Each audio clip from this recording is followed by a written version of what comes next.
How do you fit a giant, ocean-sized lake, millions of busy people, and endless miles of growing crops into exactly one state? You give it plenty of space, and you wrap it in water. Illinois sits right in the middle of America.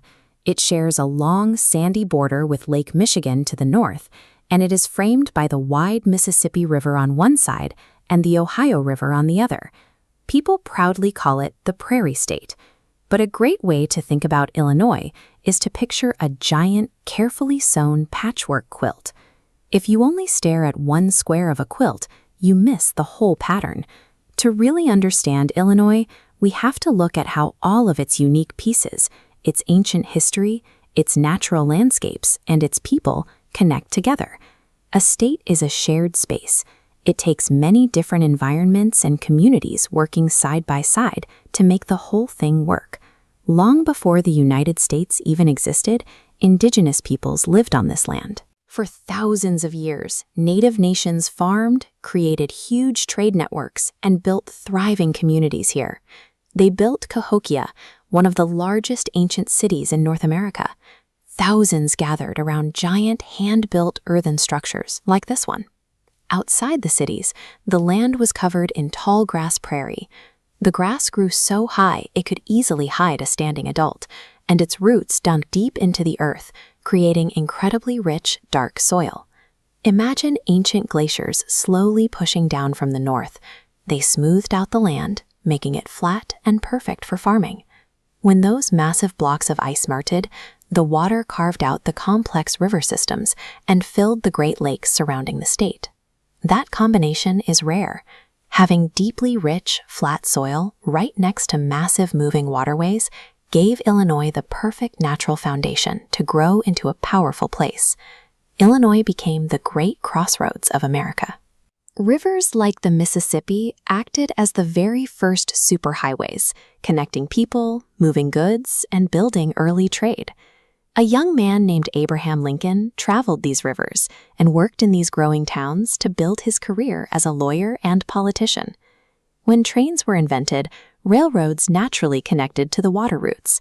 The town of Chicago sat by Lake Michigan, and those tracks helped it explode into one of the biggest and busiest cities in the world.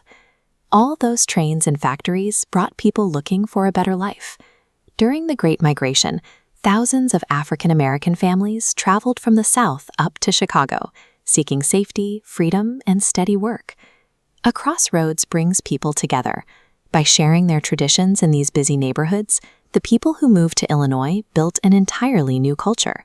Today, the flat lands outside the cities produce a massive amount of food. Illinois farms grow millions of acres of corn, soybeans, and even the pumpkins that end up in your autumn pies. The ground also holds some very weird surprises. If you dig deep enough, you might find a Tully monster, a strange tube-shaped prehistoric fossil that is entirely unique to Illinois. Above ground, kids all over the state share the same living symbols. You can step outside and spot the bright red feathers of a northern cardinal resting on the thick branches of a white oak tree. Those shared experiences extend to the dinner table. People across the states celebrate their communities by making deep dish pizza or grabbing a bag of fresh, warm popcorn. And you can hear the state's history in its music. When families moved north during the Great Migration, they brought their musical roots, creating the electric sound of Chicago blues that is still played loudly today. Every song, every famous food, and every harvest reflects the land itself. It is a brilliant blend of farm traditions, city innovation, and immigrant stories. Because the state is so big, everyday life depends on exactly where you stand. One child might ride a train through a busy Chicago suburb, while another hikes through the deep, quiet forests of southern Illinois. You might even find yourself standing inside the hidden rocky canyons of Starved Rock, listening to a waterfall in the middle of the flat prairie.